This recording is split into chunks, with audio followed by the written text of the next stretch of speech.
है आपका गोचर, और गोचर की पूरी रिपोर्ट है आपकी। मंगल के गोचर जो ग्रुप का अंदर ट्रांजिट बना हुआ है, मंगल सूर्य बुध शुक्र 4 ग्रहों का गोचर आपके लिए, ये कंप्लीट रिपोर्ट है। लाइकिंग के लिए बेल को दबाना ना भूलें और उस पूरे कंटेंट को शेयर करें फैमिली और फ्रेंड्स के साथ।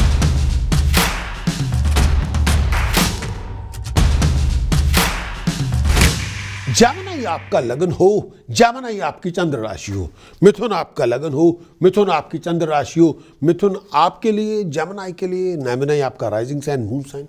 17 जनवरी के बाद ये गोचर आपके लिए क्या लेकर आएगा? मिथुन लगन के लिए, मिथुन राशि के लिए मंगल सूर्य बुध शुक्र आपके अष्टम भाव में, 8th हाउस में। मंगल सूर्य बुध शुक्र आपके अष्टम भाव में, हाउस ऑफ डेथ में। इसके बहुत सारे इंपैक्ट आप पे आएंगे।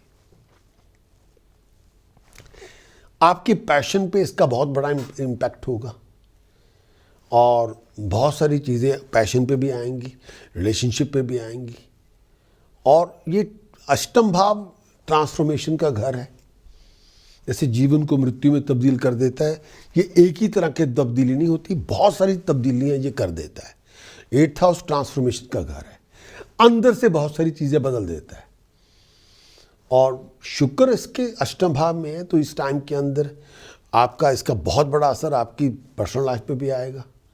और ये ट्रांजिट आपको पार्टनर से गेन देगा, पार्टनर से फाइनेंशियल गेन दे देगा।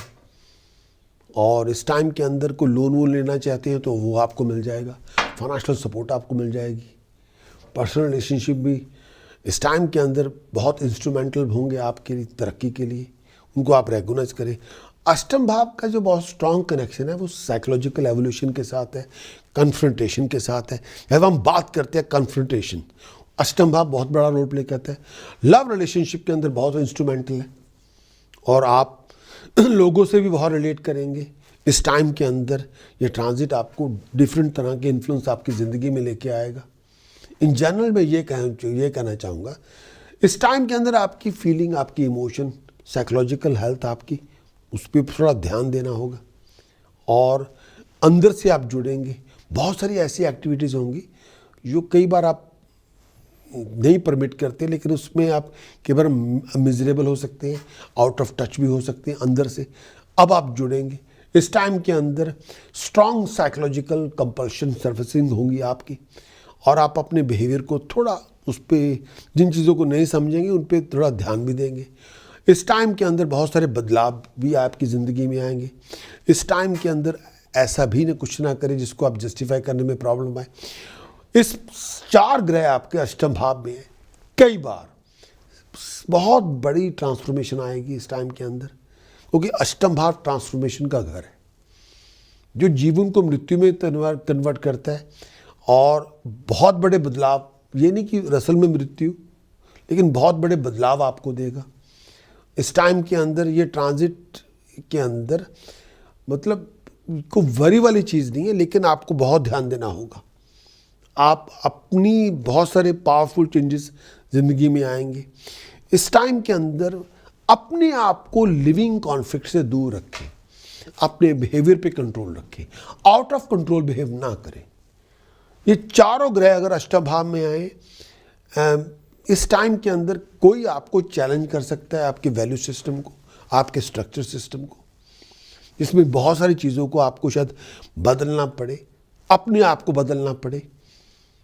इस टाइम के अंदर आप किसी से जुड़ेंगे, कोई आपसे मिलेगा, लेकिन उनके मिलने के बाद शायद आप अपने आप को बदलने की कोशिश करें। अष्टम भाव उसके लिए भी है। इस टाइम के अंदर अगर आप पैसा बोरो करना चाहते हैं या फाइनेंशियल बैकिंग को इम्प्रूव करना चाहते हैं, मंगल सूर्य बुध शुक्र का गोचर ये बहुत, इसमें आपको कोई पैसा वगैरह भी मिल सकता है, आपको कोई फाइनेंशियल हेल्प भी मिल सकती है, कोई बहुत बड़ा बदलाव उसके लिए भी आ सकता है, कोई पावरफुल पर्सन आपको मदद कर सकता है यहाँ पे। लेकिन अपने इस टाइम के अंदर अपने आप को लिविंग कॉन्फ्लिक्ट से दूर रखें, क्योंकि लिविंग कॉन्फ्लिक्ट शुरू हो गया तो फिर पॉजिटिव इफेक्ट नहीं होंगे, ओनली कॉन्फ्लिक्ट ही सब चीज़ों को टेक ओवर कर लेगा।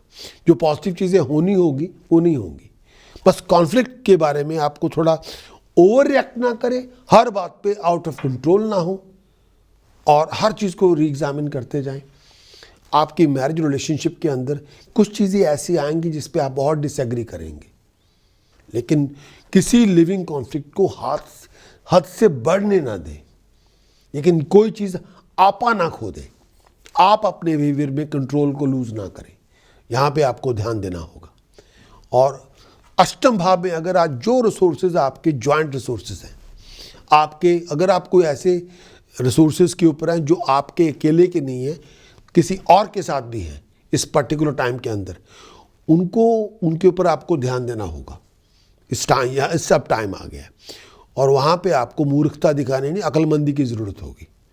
इस टाइम के अंदर अपने आप को किसी लिविंग कॉन्फ्लिक्ट पे ना लेके जाएं।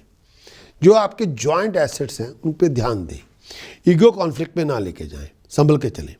इस ट्रांजिट के अंदर आपको बहुत संभल के चलना होगा, ओवर रिएक्ट ना करें। और कई बार लोग आपकी मदद भी करना चाहेंगे। इस टाइम के अंदर रिलेशनशिप आपके ट्रांसफॉर्मिंग होंगे, संभल के चलें। जो दिमाग में आपके है वो ठीक रहेगा इस टाइम के अंदर, संभल के चलें। और लिटरली और फिगरेटिवली इस टाइम के अंदर पुरानी चीज़ें ख़त्म होंगी, नए चैप्टर शुरू होंगे। अष्टम भाव में ये इसका मतलब है, पुरानी चीज़ें चली जाएंगी और नए फ्रेश चैप्टर की शुरुआत होगी। लेकिन अगर आप कॉन्फ्लिक्ट फ्री होंगे तो अच्छे से हो जाएंगी। अगर आप ज़िंदगी में कॉन्फ्लिक्ट लेके आए फिर मुश्किल से होगी। पर change is the law of nature. इस टाइम के अंदर बहुत सारी चीज़ों के बारे में सच्चाई का आपको पता चलेगा और हिडन आप कुछ जो रहस्य थे पहले अब वो बाहर आ जाएंगे। अपने आप से आउट ऑफ टच ना हो, संभल के चलें। और बहुत सारे बदलाव भी आपको करने पड़ेंगे और कई चीज़ों के अंदर भी विचार भी करने की ज़रूरत भी है। लेकिन अपनी कम्युनिकेशन जो वर्बल हो उसमें एग्रेशन फ्री हो, चीज़ों को समझने की कोशिश करें। सोच जितनी गहरी होगी उतनी रिजल्ट अच्छे होंगे और लोग आपकी मदद करेंगे, आप भी मदद करेंगे लोगों की। लेकिन कई बार आप अपने आप को बहुत अकेला पाएंगे। दुनिया सारी वही होगी लेकिन वो आपके लिए नहीं होगी। कई डिसीजन, कई डिस्कशंस भी आपको खुद बनाने पड़ेंगे। खास तौर पे अगर आप नेगोशिएशन में हैं, पैसे के मामले में, प्रॉपर्टी के मामले में, या किसी के साथ आप जॉइंटली ओन करते हैं, उस पर आपको स्टैंड लेना पड़ेगा और संभल के चलना होगा। इस समय बहुत फेवरेबल टाइम होगा नेगोशिएशन के लिए। कई चीज़ों को दुरुस्त करने का, कई चीज़ों को एक्नॉलेज करने का टाइम आ चुका है। कई चीज़ों में आपको एक्नॉलेज करना पड़ेगा। ये नहीं कि ज़बरदस्ती है, लेकिन करना ही पड़ेगा और उस पर आपको एक्सेप्ट करना पड़ेगा कि ये सच्चाई है। इस पर्टिकुलर यूनियन को स्ट्रॉन्ग करने के लिए क्या उपाय पद्धति है, टास्क प्रिकॉशन चैंटिंग है। सबसे पहला उपाय क्या करना चाहिए? होल मील आटा, शुगर, होल मूंग लंगर में दान करें। क्वांटिटी मिनिमम 2 किलोग्राम, कर सकते हैं 8 किलोग्राम। इस यूनियन स्ट्रांग होगी। दूसरा उपाय, 8 नीले फूल कच्ची ज़मीन में खड्डा खोद के दबाएं। नीले फूल ना मिले 8 सफ़ेद फूल ले लें। हर फूल के ऊपर ब्लू के साथ अपना खुद का नाम लिखिए। फ्राइडे इवनिंग कच्ची ज़मीन में दबाएं। प्रिकॉशन के लिए क्या आपको नहीं करना? रिस्की इन्वेस्टमेंट में पैसा ना लगाएं। फाउल टेम्पर ना लूज़ करें। हर बात पे गुस्सा ना करें। अड़ियल रवैया ना अपनाएं। एरोगेंस से बचें। इलीगल एक्टिविटी से बचें। मंत्र साधना जो आपको बहुत ज़बरदस्त तरीके से करनी है, शरिम ओम गम गणपतये नमः शरिम, शरिम ओम गम गणपतये नमः शरिम, शरिम ओम गम गणपतये नमः शरिम। जितनी साधना आप करेंगे उतनी तरक्की, प्रॉस्पेरिटी, राइजिंग, अकम्प्लिशमेंट आपको मिलेगी। हमारी ऐप को डाउनलोड करना है और अपने आप को रजिस्टर करना है। गिफ्ट की फॉर्म में हम आपको फ्री बेसिक कंसल्टेशन भी देंगे और इसी के अंदर जो ऐप की डिस्क्रिप्शन है उसको आप एक्नॉलेज करें, उसको टिक करें और डाउनलोड करें। Wish you all the best.